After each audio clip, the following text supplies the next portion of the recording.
વોઇસમાં આપનું સ્વાગત છે।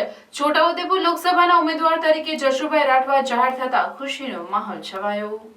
છોટાઉદેપુર લોકસભાની ચૂંટણી માટે ભાજપ દ્વારા બીજી યાદી જાહેર કરવામાં આવી છે, જેમાં છોટાઉદેપુર બેઠક માટે ભાજપના ઉમેદવાર તરીકે જશુભાઈ રાઠવાનું નામ જાહેર કરવામાં આવતા કાર્યકરોમાં ખુશી જોવા મળી રહી છે।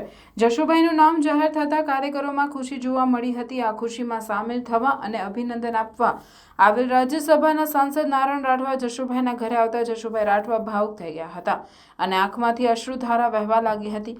લોકસભા ચૂંટણી 2024 માટે ભાજપ દ્વારા ઉમેદવારોની બીજી યાદી જાહેર કરવામાં આવી છે, જેમાં છોટાઉદેપુર લોકસભા બેઠક માટે જશુભાઈ રાઠવાનું નામ જાહેર કરવામાં આવતા કાર્યકરોમાં ખુશી જોવા મળી છે। આ પ્રસંગે જશુભાઈ રાઠવાએ નરેન્દ્ર મોદીના વિકાસ કાર્યમાં સહભાગી બનીને છેવાડાના લોકોના કામ કરવાની વાત કરી હતી। જશુભાઈ રાઠવાએ પોતાને લોકસભાની ટિકિટ આપવા બદલ ભાજપ નેતૃત્વનો આભાર વ્યક્ત કર્યો હતો।